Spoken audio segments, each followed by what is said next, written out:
Hey Moon Jade family. Thank you so much for your love and support. Please like, subscribe, and share.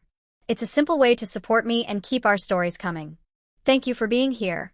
Now, grab a seat and let's continue the story. The city never truly slept.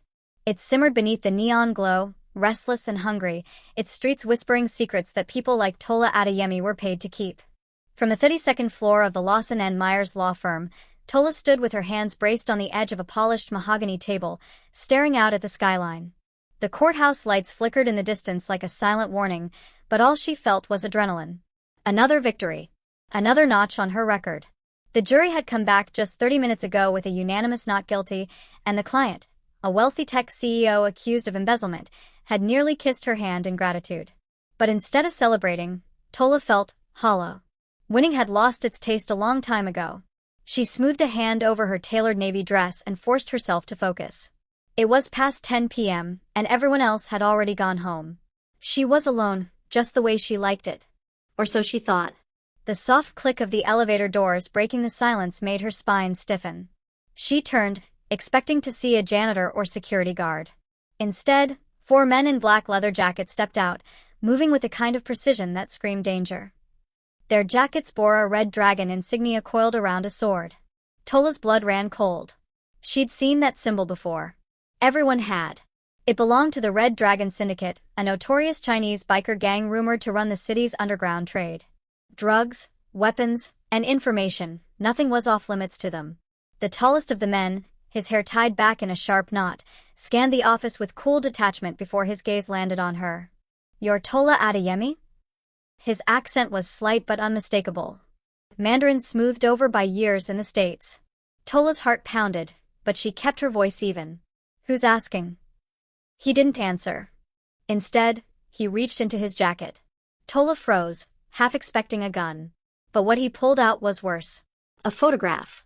He placed it face up on the conference table. Tola's breath caught. It was her brother, Isaiah. Smiling. Alive. Except the photo wasn't recent. And Isaiah had been dead for 3 years. Her throat tightened. "Where did you get this?" The man's lips curled into a mocking smile. "Our leader, Rui Shen, requests your services, Ms. Adeyemi.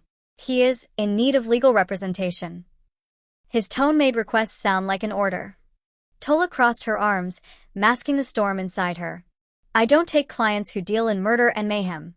You can tell Rui Shen he's wasting his time." The man chuckled, dark and low. "You'll want to hear him out."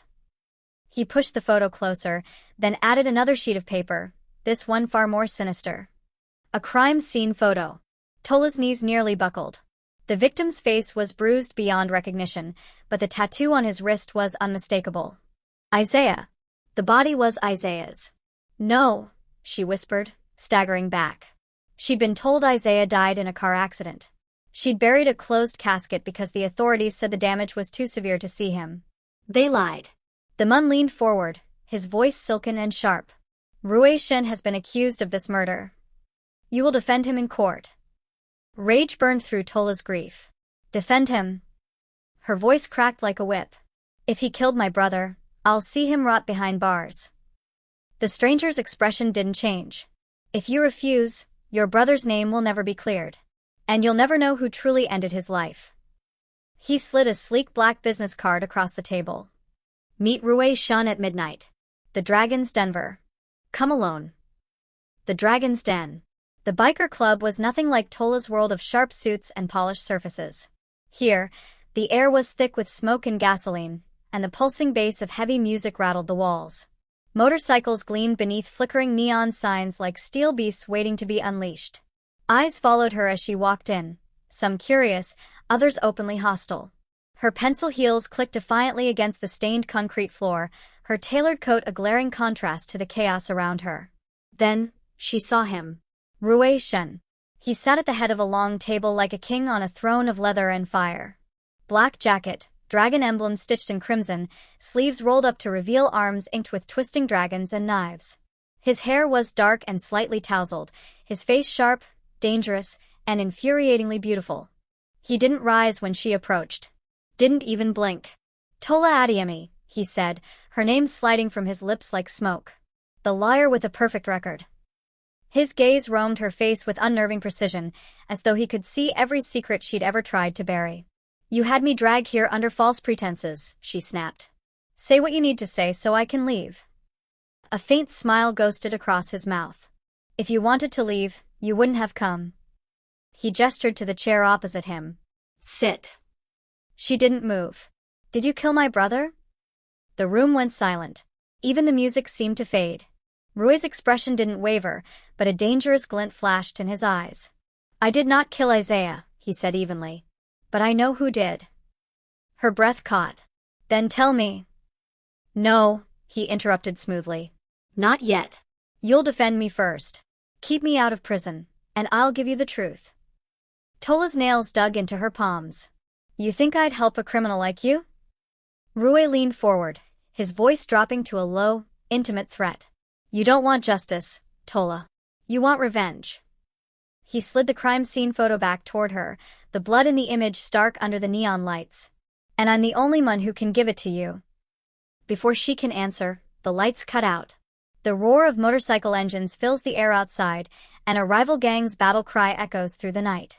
Rui rises, calm and predatory, as his men spring into motion. He glances over his shoulder at Tola, his voice a silky command. "Stay close if you want to live." The roar of engines still echoed in Tola's ears long after the chaos subsided. She sat rigid in the back of Rui Shen's sleek black motorcycle, her arms locked around his waist as he sped through the city's deserted streets like a shadow in motion. The icy night air burned her cheeks, but it was nothing compared to the firestorm inside her chest. Her brother. Isaiah's smile. The cold, lifeless image of his body.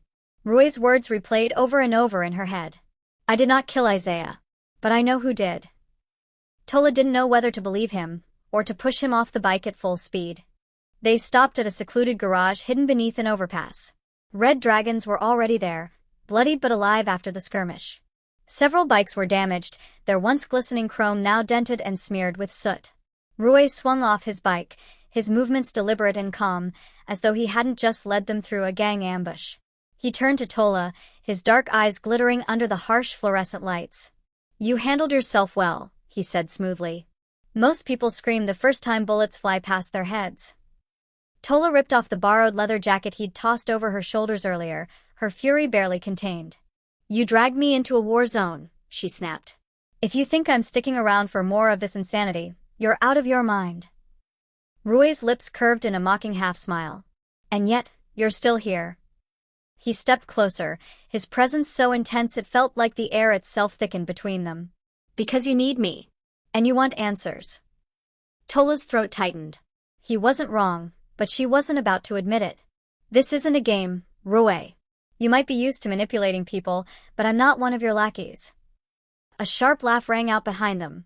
Tola turned to see a striking woman leaning casually against a motorcycle. She was petite but lethal-looking, her black leather pants hugging toned legs, her long hair twisted into a perfect braid.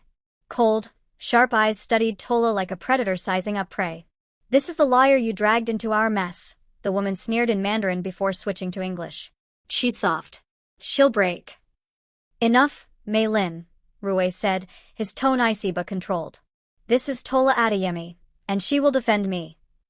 The unspoken or else lingered in the air.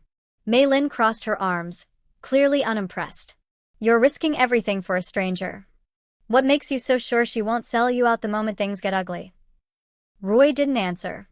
He simply looked at Tola, his gaze sharp as a blade. The challenge was clear: prove yourself. The next morning, Tola walked into the courthouse with her chin high and her spine steel straight, even though she hadn't slept a second. Every camera in the city seemed to be aimed at her. Reporters shouted her name, their voices overlapping into a chaotic storm. "Ms. Adeyemi, is it true you're defending Rui Shen, leader of the Red Dragon Syndicate? Did your firm approve this, or are you going rogue? Do you believe he's innocent?" Tola ignored them, forcing herself to focus on the massive oak doors ahead. She wasn't here to save Rui Shen.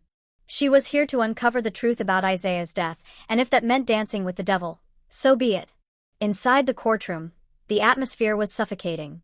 The prosecutor, David Hargrove, was a shark in an expensive suit, and today he was out for blood. He smirked at Tola as if she were already beaten. "Counselor Adeyemi," he said smoothly. "I didn't expect to see you on this side of the law. How disappointing." Tola met his gaze without flinching. "Try not to take it personally when I destroy your case, David." Rui was escorted in by 2 armed guards, his hands cuffed but his posture regal. Even chained, he exuded danger and dominance. As he sat beside her at the defense table, he leaned just close enough for his voice to curl around her ear like smoke. "You look beautiful in war paint, Tola." Her pulse betrayed her, but she kept her face cold. "This isn't war paint," she hissed back. "It's armor. And don't mistake me for someone fighting on your side." His soft chuckle sent an unwanted shiver down her spine. Hargrove laid out the prosecution's story with theatrical precision. Rui Shen, ruthless gang leader, murdered Tola Adeyemi in cold blood to silence him. He produced a grainy surveillance photo of Rui near the crime scene and introduced a witness, a low-level gang member willing to testify in exchange for immunity. The gallery murmured, eating up every word. To them, Rui was already guilty. Tola rose slowly, commanding the room's attention. "Ladies and gentlemen of the jury," she began, her voice steady, "what my learned colleague just presented to you is a story. A thrilling one, yes. But still just a story." She held up the so-called evidence. "And like most stories, it falls apart when you shine a light on the truth." Her cross-examination was surgical. She exposed the witnesses' lies, revealed the gaps in the timeline, and hinted, just enough, at corruption within the police department. By the time she sat down, the jury was visibly shaken. Rui's lips curved into a subtle, satisfied smile. "You're as good as they say," he murmured. Tola didn't look at him. "Don't thank me. I'm not doing this for you." Her hand trembled under the table, hidden from view. Because the truth was, every question she asked, every hole she poked in the prosecution's case, brought her one step closer to understanding Isaiah's final days. As always, Tola won the case, freeing Rui from what would have been his ticket straight to jail, but instead of relief or joy, she felt a knot form in her stomach as if she had done something wrong. Pushing it aside, she went back to the firm she worked for to complete her research on other upcoming cases. But as she approached the building, some security guards stood in front of her blocking her entrance. "What is the meaning of this?" she demanded, her face filled with shock and fury. "You are no longer allowed in this building, ma'am. Please leave," one of the guards said firmly. Tola let out a bitter laugh, filled with shock and disbelief, as she dialed the number of one of the executives, who picked up on the second ring. But before she could explain what was going on, he spoke first. "Miss Tola Adeyemi, your contract with us has been terminated on grounds of misconduct," he said harshly, ending the call immediately. She stared at the phone in shock, trying to register the words she had just heard, when another guard came out of the building with her belongings in a box. "Please leave now," he echoed, dropping the box in front of her. She wanted to fight this, but something held her back. She had just won the case but lost her job. It wasn't a coincidence. And for the first time, she was starting to believe that there was more to Rui's case than met the eye. That night, exhausted but wired, Tola returned to her apartment. The silence felt wrong the moment she stepped inside. Her pulse quickened. She reached for the small can of mace in her purse, then froze. The living room was in ruins. Papers shredded, furniture overturned. And on her pristine white wall, a red dragon symbol dripped in crimson paint. Her breath came in ragged gasps. On the coffee table lay a single black envelope. Inside, a note written in jagged block letters. "Drop the case, or you'll join your brother."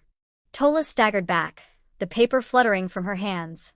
For a split second, she considered running, quitting the case, cutting all ties with Rui Shen and his deadly world.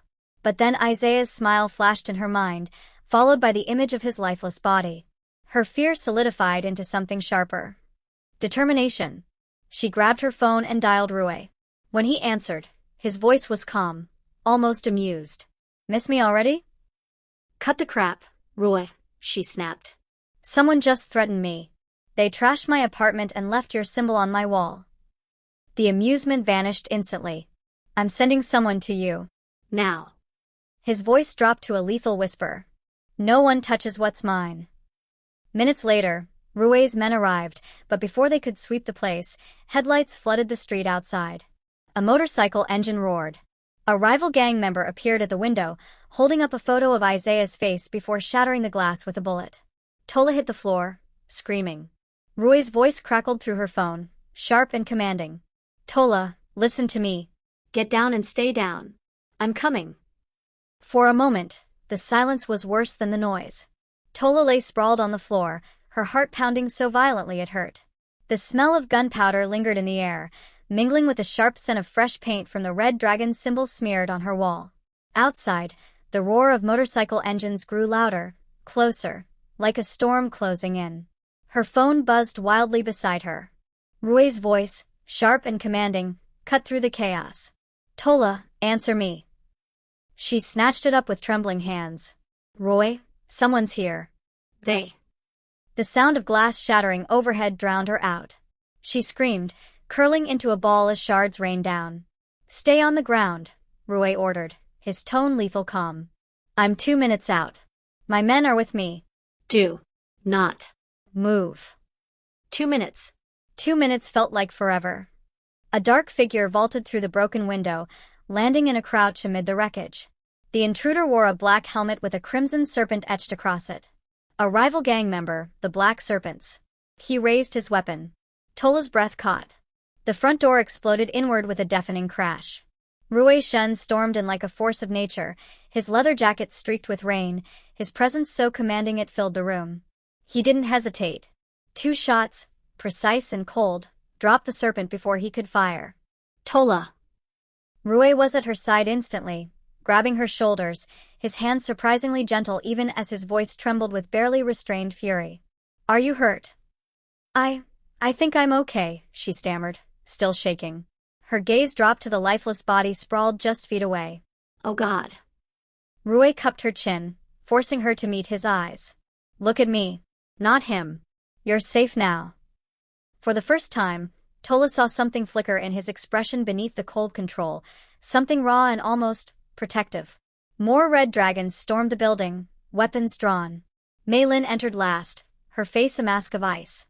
She took in the scene, the dead serpent, the shattered window. Rui crouched over Tola, and her lips thinned. "This is exactly what I warned you about," Mei Lin hissed in Mandarin. "She's a liability." "Shut your mouth," Rui snapped, his tone cutting enough to silence even her. He scooped Tola into his arms without asking, carrying her through the chaos as if she weighed nothing. "Put me down," she protested weakly, clutching at his jacket. "I can walk." "Not tonight," he said coldly. When she opened her mouth to argue, his eyes burned with a dangerous light. "Someone marked you, Tola. That makes you mine to protect. You don't get to argue about that." The possessiveness in his voice sent a confusing shiver down her spine, half fear, half something else she didn't dare name. Rui didn't take her to a hospital. Instead, they arrived at a secluded safe house tucked behind an abandoned warehouse. Inside, the place was unexpectedly clean and warm, with a fire crackling in the hearth. He set her down gently on a leather couch, then crouched in front of her. His hands, so steady during the fight, trembled slightly as they brushed a streak of blood, someone else's blood, from her cheek. "You shouldn't have been alone," he said quietly. There was no anger now, only something deeper, more dangerous. Tola swallowed hard. "You knew this would happen." Her voice shook. "You dragged me into your world, Rui, and now people are trying to kill me." His jaw clenched. "I didn't drag you anywhere. You walked in when you agreed to defend me." He leaned closer, his presence overwhelming. "And now you can't walk back out. You're in this until the end." Her breath caught. Part of her wanted to shove him away, to scream that she hated him. Another part wanted to close the distance between them. "You're a monster," she whispered. His lips curved in a bitter smile. "Yes," he said softly. "But I'm the monster keeping you alive." The air between them thickened, charged with heat and anger and something neither of them wanted to name. Tola's pulse thundered as Rui's hand lingered on her jaw, his thumb tracing her trembling lower lip. "Why do you care?" she demanded, desperate to break the spell. "You don't save people like me. You use them." Rui's eyes darkened. "I care because I made a promise to Isaiah," he said roughly. "To protect you if anything ever happened to him." The revelation hit her like a physical blow. "You knew my brother?" His gaze dropped, shadowed. "Yes. He worked for me. And he trusted me." Rui's hand fell away. "And I failed him." Before she could respond, Mei Lin's voice rang out sharply from the doorway. "Rui, we have a problem." The moment shattered like glass. Rui's expression iced over as he rose to his full height. Stay here, he ordered Tola. I'm not a child, she snapped. Don't order me around. He turned, his voice like a whip. Do you want to die, Tola? Because that's what will happen if you keep following me into the fire. The raw intensity in his tone left her speechless.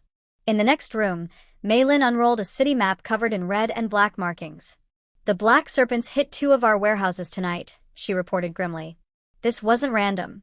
They're trying to weaken us, and they're using the lawyer to do it. Rui's expression was unreadable. They're testing me, he murmured. And now? I'll show them the cost of their mistake. Alone again, Tola stared into the fire, Isaiah's face haunting her thoughts. Her brother hadn't been the perfect angel she'd imagined. He'd been tangled up in Rui's world. And Rui? Rui was the only thread she had left to unravel the truth. Weeks passed quietly in a burb of repetition. By day, she searched for jobs online, failing to find any despite her glowing resume. And at night, she thought of Isaiah and the situations surrounding his death. Rui was nowhere to be found, and any time she asked, she was told he could come soon. Those words made her chest tighten with fear and something close to longing. When Rui finally returned, his clothes smelled faintly of smoke and rain. He sank into the chair opposite her, his eyes burning with something dangerous and unspoken. You should hate me, he said quietly. But part of you doesn't. That's why you're still here. Tola's breath caught. You're wrong. Rui leaned forward, closing the space between them inch by inch. His lips brushed her ear as he whispered. No, Tola. I'm never wrong. Before she could react, he kissed her. It wasn't gentle. It was raw, claiming a battle as much as it was a surrender. She should have pushed him away. Instead, her hands fisted in his jacket, pulling him closer, even as her mind screamed in protest. When they finally broke apart, both breathing hard, Rui's phone buzzed sharply. He answered, listened for a moment, then cursed violently in Mandarin. What is it? Tola demanded, wiping her swollen lips with the back of her hand. Rui's expression hardened. They've made their move, he said grimly. The black serpents just kidnapped one of my men. They're sending a message. The phone buzzed again, this time with a video message. Rui played it silently. On the screen, a bound and beaten Mun stared into the camera. Behind him, a masked figure stepped forward holding a sign. Tola's stomach dropped as she read the words scrawled in red paint. Your lawyer is next. The screen went black. Rui turned to her slowly, his face a mask of lethal rage. They want war, he said softly. Then war is what they'll get. The fire in the hearth hissed and cracked, but the safe house felt unbearably cold. Tola stared at the phone screen long after the video ended, her heart pounding so hard she thought it might break her ribs. Your lawyer is next. The words burned behind her eyelids like a brand. She forced herself to speak, though her voice came out small and shaking. They know who I am. They know where to find me. Rui didn't answer immediately. He stood perfectly still, his broad shoulders tense, his fists clenched at his sides. When he finally turned to her, his eyes were terrifying, dark and sharp, like the edge of a blade. They won't touch you, he said softly. It was a promise, but there was something almost unhinged in his tone. They'll have to go through me first. Tola swallowed hard. And what happens when they do go through you, Rui? What happens to me then? Her voice cracked. I didn't sign up for this. I'm a lawyer, not. She broke off, gesturing helplessly at the blood-stained world surrounding her. Not this. Rui closed the distance between them in 2 strides, grabbing her wrists, not to hurt, but to anchor her. You think I don't know that? His voice was rough, raw. You think I wanted you involved? I tried to keep you safe, Tola. Isaiah made me promise. There it was again. Her brother's name, slicing through the storm like a knife. You owe me answers, she hissed, jerking against his grip. What did my brother have to do with you? With all of this? Rui's jaw flexed, his eyes flickering with something she couldn't read. I can't tell you. Not yet. That's not good enough. She shoved at his chest, furious and terrified all at once. You show up out of nowhere, drag me into your war, kiss me like. Her voice faltered, heat rushing to her cheeks. Like you own me. And now you expect me to just trust you. His expression darkened dangerously. You kissed me back, he said, his voice a low growl. Don't pretend you didn't feel it. Tola's breath caught. He was too close again, his presence overwhelming, his scent, leather, smoke, and rain, wrapping around her like a drug. That doesn't mean anything, she whispered, though even she didn't believe it. It was adrenaline. Fear. That's all. Rui leaned down, his lips hovering just above hers. Liar. The moment was shattered as Mei Lin burst into the room, her boots thudding sharply against the wooden floor. Rui, she barked. The serpents aren't just after one man. They've hit another warehouse. 2 more of our people are missing. She stopped abruptly when she saw how close Rui and Tola were standing. Her eyes narrowed, ice-cold and assessing. We don't have time for distractions, she said pointedly, her tone laced with venom. Rui didn't flinch. Handle the cleanup, he ordered without looking away from Tola. I'm going after their leader. Mei Lin stiffened. You can't just storm their territory alone. I can do whatever the hell I want, Rui snarled, finally turning his deadly gaze on her. This isn't about business anymore. This is personal. The quiet fury in his voice sent a chill through Tola. She realized with dawning horror that Rui wasn't just fighting a rival gang. He was fighting to erase anyone who threatened her, no matter the cost. As soon as Mei Lin left, Rui grabbed his black leather jacket and holstered a gun beneath it. Tola sprang to her feet. You're going after them now? Alone? He paused, his back to her. You don't need to see this side of me. That's not your choice, she shouted. You think I can just sit here while people are dying because of me? Rui turned slowly, his expression carved from stone. No one is dying because of you, he said. They're dying because of me. His voice broke on the last word, so quietly Tola almost didn't catch it. For a brief, devastating moment, she saw past the ruthless leader to the Mun beneath, the one who carried every loss like a wound carved into his soul. Tola stepped closer, her anger softening. Rui, let me help. Please. He stared at her for a long moment, his jaw tight. Finally, he shook his head. You want to help? Stay alive. That's all I need from you. And with that, he was gone, the door slamming shut behind him. The scene cut like a movie reel to Rui's motorcycle roaring through the rain-slicked streets, his gang close behind him. The city's neon lights bled red and blue on the wet asphalt as they sped toward enemy territory. The Black Serpent's hideout was a crumbling warehouse marked with graffiti and guarded by armed men. Rui didn't slow down. The red dragons exploded into action, a blur of violence and steel. Gunfire echoed in the night, mingling with the guttural roar of engines and shouted Mandarin commands. Rui moved like a storm-given flesh, precise, merciless, unstoppable. When he reached the leader, a towering Mun with a serpent tattoo winding around his face, Rui didn't hesitate. He slammed him against a wall, pressing a gun to his throat. You touched what's mine, Rui said softly, dangerously calm. That was your first and last mistake. The Mun spat blood and laughed. She's just a lawyer, Rui. A pretty face. You can replace her. Rui's expression didn't change. No, he said coldly. She's everything. Then he pulled the trigger. Hours later, Rui returned, his black leather jacket soaked with blood and rain. Tola leapt to her feet when he entered, her relief warring with terror at what she saw in his eyes, a wild, dangerous light. What did you do? She whispered. What I had to, he said simply, stripping off his jacket. His knuckles were raw, his shirt torn, his breathing harsh. You killed him, she accused. You, oh my God, Rui, you can't just. He grabbed her face, forcing her to look at him. Listen to me, he hissed. They will never come near you again.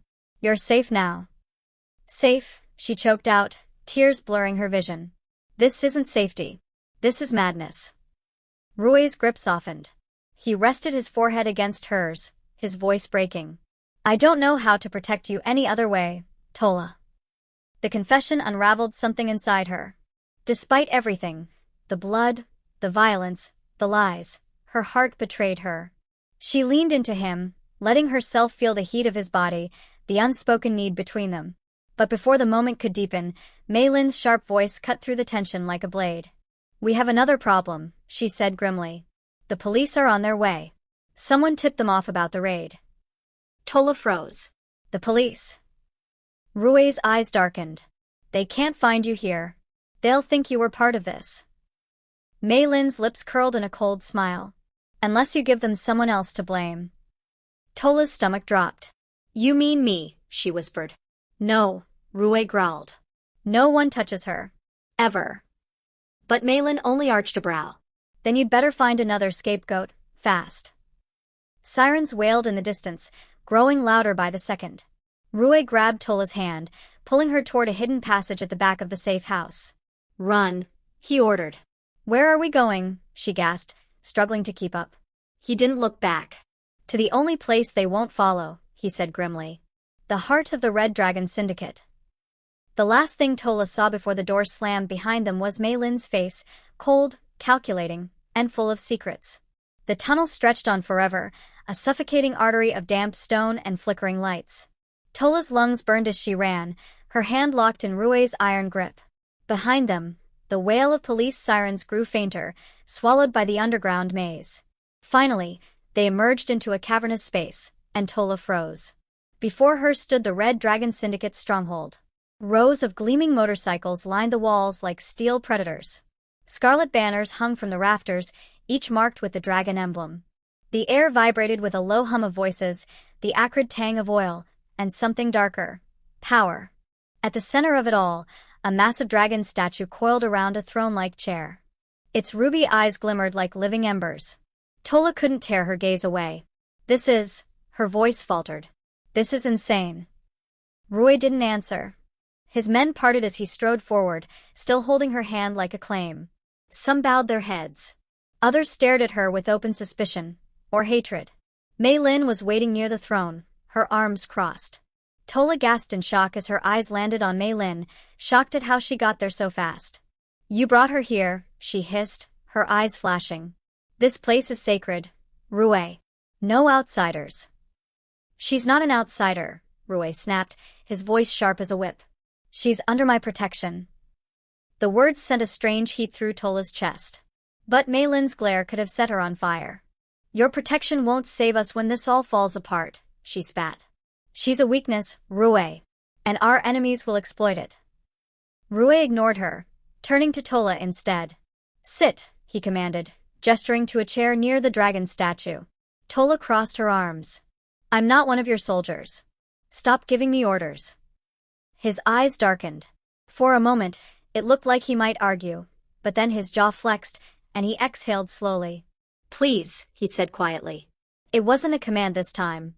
It was a plea. That single word unraveled her resistance. With a shaky breath, she sat. Rui knelt before her, close enough that she could see the smudge of blood on his cheek. I promised I'd tell you about Isaiah, he said, his voice low and rough. But you need to understand, once you hear this, there's no going back. Tola's nails dug into her palms. Just tell me. Rui nodded, his gaze locking on hers. Your brother wasn't just in the wrong place at the wrong time. Isaiah was working with me. The words hit like a physical blow. Tola shook her head violently. No. Isaiah was a teacher, Rui. A good man. He wouldn't. He was undercover, Rui interrupted. Your brother was part of an FBI task force investigating the syndicate. At first, he was my enemy. But then, he realized the corruption ran deeper than just us.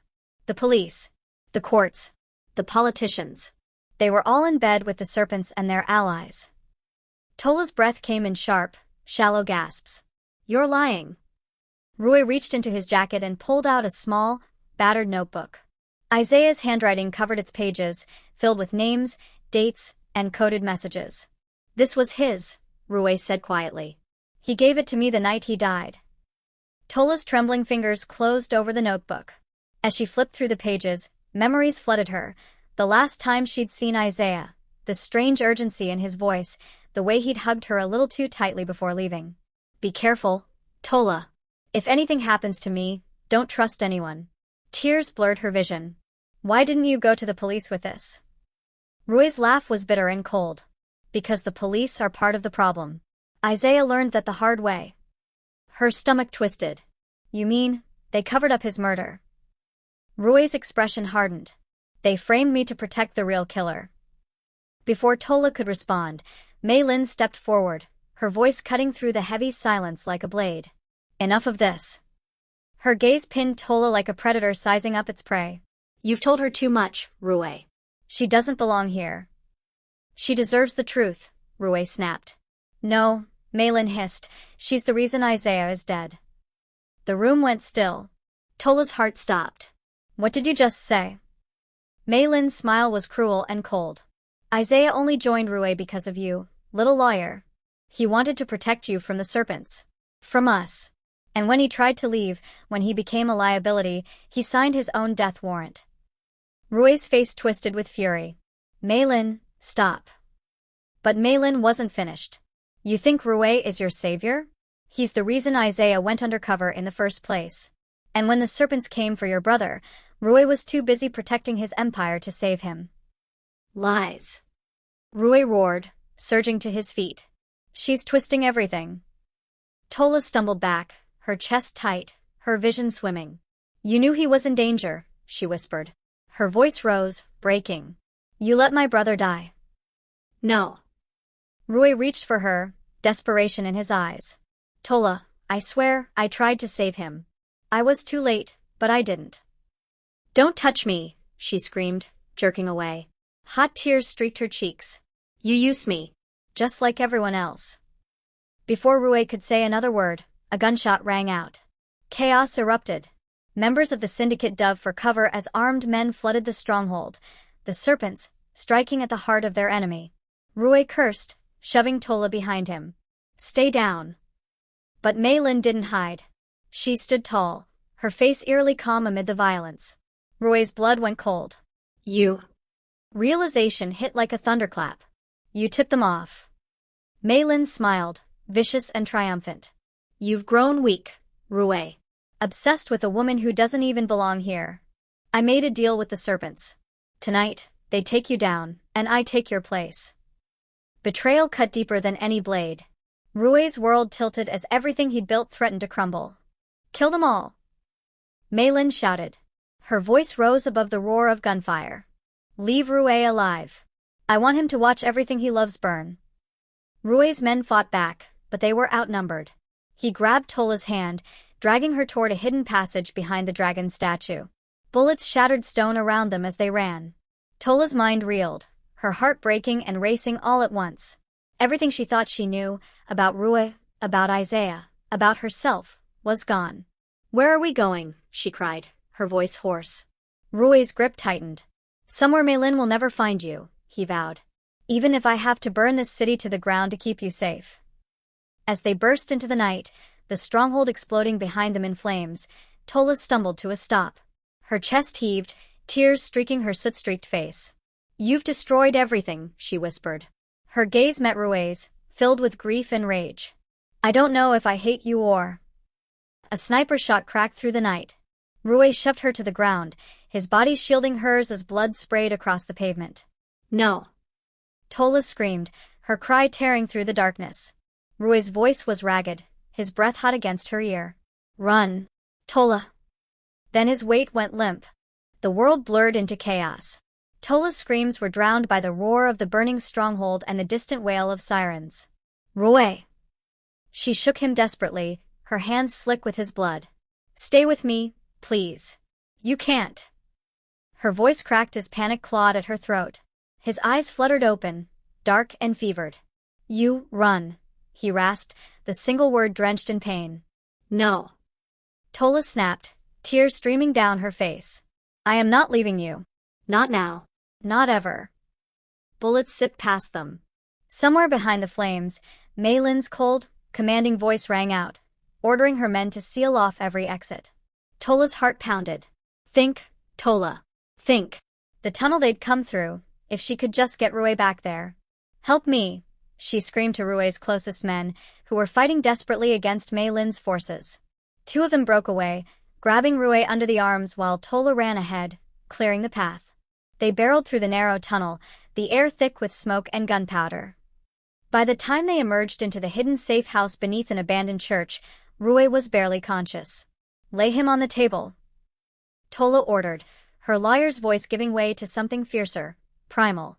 She tore open his shirt, her hands trembling as she saw the bullet lodged near his ribcage. Blood soaked everything. One of Rui's men swore. We need a doctor. Now. No time, Tola snapped. If we move him again, he'll die. Her brain raced. Growing up with Isaiah, she'd always been the cautious one, the one who read books while he skinned knees climbing trees. But now? There was no one else to save Rui. Just her. Hold him down, she ordered. She grabbed a knife, sterilized it with fire, and steeled herself. I'm sorry, Rui, she whispered, tears falling onto his bare skin. This is going to hurt. Rui's scream was guttural, raw, as Tola cut into his flesh. Her own sobs mingled with his as she worked, guided by sheer determination and half-remembered first aid training. Minutes stretched into eternity. Finally, she pulled the bullet free and pressed a rag to the wound. Keep pressure on it, she gasped, her hands shaking uncontrollably. Rui's breathing was shallow, but his eyes flickered open. Tola. His lips curved in the faintest, pained smile. You saved me. She collapsed against his chest, her tears soaking his skin. Don't you dare leave me again, she whispered fiercely. Not when there's so much I still need to know. Hours later, as Rui drifted in and out of consciousness, she grasped his hand, begging him to wake up. After a few days, he finally sat up, barely recovered, but stronger than before. But Tola's relief was short-lived as one of his men returned with urgent news. Mei Lin's taken control, he said grimly. She's claiming you abandoned the syndicate. Most of our people are siding with her. Rui's jaw clenched, his weakness no match for the fury in his eyes. She won't keep it for long. But the Mun hesitated, his gaze flickering toward Tola. There's more. We found something in the ruins. A flash drive. It belonged to Isaiah. Tola's heart stopped. Give it to me. With trembling hands, she plugged the drive into an old laptop. A video file popped up, dated the night Isaiah died. She pressed play. The screen flickered to life, showing Isaiah in a dimly lit room, his face bruised and terrified. Tola, if you're seeing this, I didn't make it out alive. Her brother's voice was ragged, urgent. You need to know the truth. Rui isn't your enemy. He's the only reason I survived this long. Tola's breath caught. On the screen, Isaiah glanced over his shoulder, fear etched into every line of his face. The real traitor, it's Mei Lin. She's been working with the serpents from the beginning. She killed 3 of Rui's men to frame him, then came for me when I found out. Rui tried to save me, Tola. A gunshot rang out on the video. Isaiah crumpled to the floor, blood pooling beneath him. The camera swung wildly, and Mei Lin's cold, beautiful face filled the frame. Delete it, she snarled. Then the footage cut to black. Tola staggered back, her hands clamped over her mouth. No, she whispered, shaking her head. This can't be real. It is, Rui said hoarsely from the table. She's been playing us both. Manipulating the serpents, the police, everyone. Isaiah died because he tried to expose her. Tola's tears burned like acid. All this time, I blamed you. Her voice broke. I hated you. Rui reached for her hand, his grip weak but steady. Hate me if you must. But don't let her win. Tola stared at him, her heart torn to pieces. Her entire life had been built on lies, and now she had to decide what to do with the truth. Before she could speak, the safe house door slammed open. Mei Lin stood there, flanked by armed men, her beauty as lethal as a blade. Touching, she said coldly, her eyes glittering with malice. But this ends tonight. She leveled a gun at Rui. You should have stayed dead, Rui. Now you'll watch me take everything from you.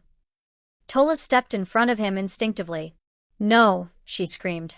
You killed my brother. You framed Rui. I won't let you destroy anyone else.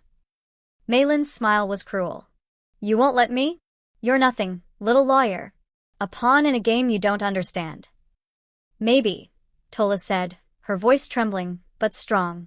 But pawns can take down queens. She held up the flash drive, Isaiah's final message playing loudly. Mei Lin's own voice filled the room. Delete it. For the first time, Mei Lin's composure cracked. Her men faltered, their loyalty shaken by the undeniable evidence. Rui surged to his feet despite his wound, seizing the moment. Now, he roared. Chaos erupted. Rui's loyalists clashed with Mei Lin's forces, the room exploding into violence. Tola grabbed a fallen gun, her hands shaking but steady enough to aim. Mei Lin lunged at her, fury etched into every line of her face. You don't have the guts. Mei Lin hissed. Tola's finger tightened on the trigger. This is for Isaiah. The gunshot rang out like thunder. Mei Lin staggered back, a look of shock frozen on her face, before collapsing to the ground. Silence fell. When the dust settled, Rui stood beside Tola, his arm around her as much for support as protection. The surviving men bowed their heads to him, acknowledging his leadership once more. It's over, Rui said quietly. But his voice held no triumph, only exhaustion. Tola stared at Mei Lin's lifeless body, her heart heavy. No, she whispered. It's not over. Not for me. Rui turned her gently to face him. You have a choice now, Tola. You can walk away from all this. Start fresh. Her eyes met his, filled with grief and love and something fiercer. I can't walk away. Not when Isaiah's blood is still on this city's hands. Rui's expression softened, pride and sorrow mingling in his gaze. Then we fight. Together. As they embraced, a low hum filled the room. One of Rui's men burst in, pale and terrified. Boss, you need to see this. He held up a tablet. On the screen was a live news feed showing city officials and police chiefs giving a press conference. At the center of the stage stood a smiling politician. Behind him, a massive banner displayed the red dragon insignia, painted over with the black serpent symbol. The politician spoke, his voice booming. Tonight, we bring justice to the streets. The red dragons are finished. Rui's face went white. They've taken the fight to the entire city. Tola gripped his hand, her voice steady despite the terror in her heart. Then we finish this. Once and for all. Smoke rose from the city like a wounded dragon's breath. Sirens wailed in the distance, mingling with the low, furious growl of Rui's Harley as it cut through the night. Tola clung to him, the wind whipping through her hair, the world a blur of neon lights and shadows. This was no longer a war fought in alleys and warehouses. The battle had climbed to the highest levels of power, and if they failed tonight, every drop of blood spilled, including Isaiah's, would have been for nothing. We're outnumbered, Tola shouted over the roar of the engine. They control the police, the courts. Rui's hand tightened over hers on his chest. They don't control you. Those words hit her harder than the wind ever could. She stared at the back of his head, her heart pounding. What are you saying? He didn't answer, not yet. Instead, he drove faster, as if outrunning the truth. They arrived at the city's grand courthouse, a towering structure lit like a monument to justice. Except tonight, it was crawling with Black Serpent members disguised as security and crooked cops patrolling the steps. Inside, the mayor, police chief, and a cadre of powerful businessmen were hosting a press conference. They were here to declare the Red Dragons officially dismantled and crown Mei Lin's serpents as the new face of order. It was a performance, a lie wrapped in legal papers and TV cameras. They're laundering their crimes through politics, Rui growled, eyes narrowing. Mei Lin wasn't just a traitor, she was their puppet. Isaiah discovered their connection, and they silenced him. Tola's stomach twisted. Her brother hadn't just been killed by gang violence. He'd been murdered by a system built on corruption. They slipped into a dark hallway while Rui's loyalists distracted the guards. Finally, Rui stopped, turning to her. His face was bruised, tired, but his eyes burned like molten steel. There's something you need to know before this ends, he said quietly. Tola's breath caught. This isn't the time. It has to be now. His voice cracked, raw. The reason I chose you to defend me months ago, it wasn't chance. She froze. What do you mean? Rui took her trembling hands in his grip fierce. Isaiah didn't just die because of Mei Lin. He died because of me. The words were a knife through her heart. What?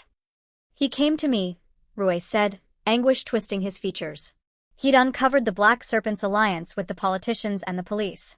He begged me to help him expose them, to protect the people caught in the crossfire. But I hesitated, Tola. I thought, if I gave up this fight, I could protect you. Keep you safe. Tola's tears burned hot. You knew? I tried to save him, Rui said, his voice breaking. When Mei Lin made her move, I rode out to meet him, but I was too late. The ambush, it was meant for both of us. Her knees buckled. All this time, I hated you. I thought you were his killer.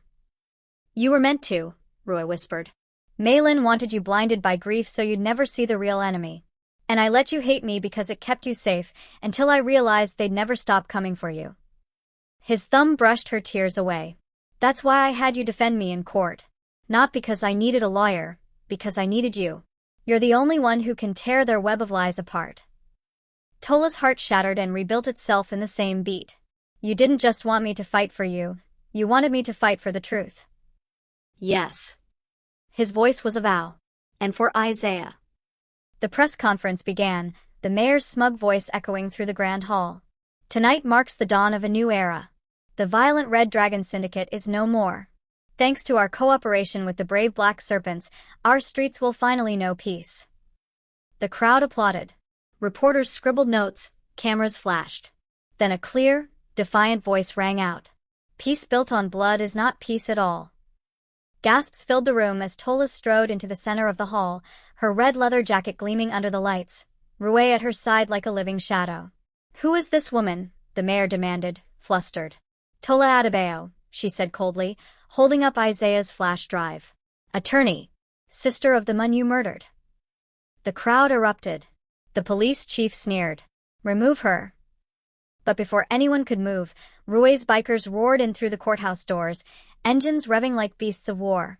Guns were drawn, the air thick with violence. Play it, Rui ordered. Tola slammed the drive into a laptop connected to the hall's massive screen. Isaiah's terrified face filled the room. His final words spilled out for everyone to hear. Rui isn't your enemy. Maylin works with the serpents and the city officials. They killed 3 of Rui's men, framed him, and now they're coming for me. The gunshot. Maylin's face. The command, delete it. The footage ended, leaving stunned silence. This, Tola said, her voice shaking with fury, is the truth they tried to bury. The Black Serpents aren't heroes, they're executioners. And every single one of you standing behind them is drenched in my brother's blood. Chaos erupted.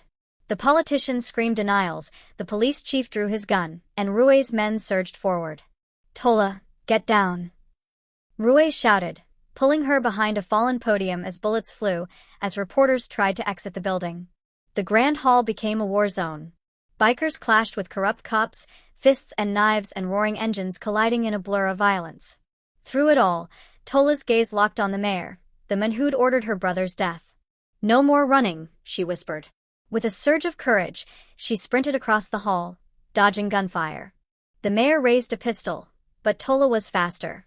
She slammed into him, knocking the weapon free, and pressed the cold barrel of Mei Lin's discarded gun to his chest. This is for Isaiah, she hissed. No. Rui's voice cut through the chaos. He grabbed her wrist, his strength anchoring her. If you kill him, you become what they are. Her tears streamed freely. He deserves to die. And Isaiah deserves to be remembered, Rui said softly. Not as a symbol of vengeance, but of justice. With a trembling hand, Tola lowered the gun. The mayor was dragged away by Rui's men, bound and screaming. By dawn, the hall was silent except for the sound of reporters outside clamoring for answers. Tola stood at the podium, battered but unbroken. She told the world everything: Isaiah's murder, Maylin's betrayal, the alliance between the serpents and the politicians. Every lie was stripped bare under the light of truth. When she finished, she looked at Rui, who stood beside her like a guardian. You asked me why I fight, she said, her voice carrying through the room. I fight because justice isn't given. It's taken back, piece by bloody piece. The crowd erupted in cheers and tears. Weeks later, Tola stood on a quiet rooftop overlooking the city. The skyline was still scarred from the war, but for the first time, hope glimmered. Rui joined her, his arm wrapping around her waist. You did it, he murmured. You burned their lies to ash. We did it, she corrected, leaning into him. But this isn't the end. No, Rui agreed. The red dragons are gone. But we can rebuild, better. Not as a gang. As a shield for this city. Tola smiled, bittersweet. Isaiah would have liked that. He'd be proud of you, Rui said softly. I know I am. As the sun rose, painting the sky crimson and gold, Tola whispered a final vow to her brother. This city tried to break me. But from its ashes, I'll rise. We'll rise.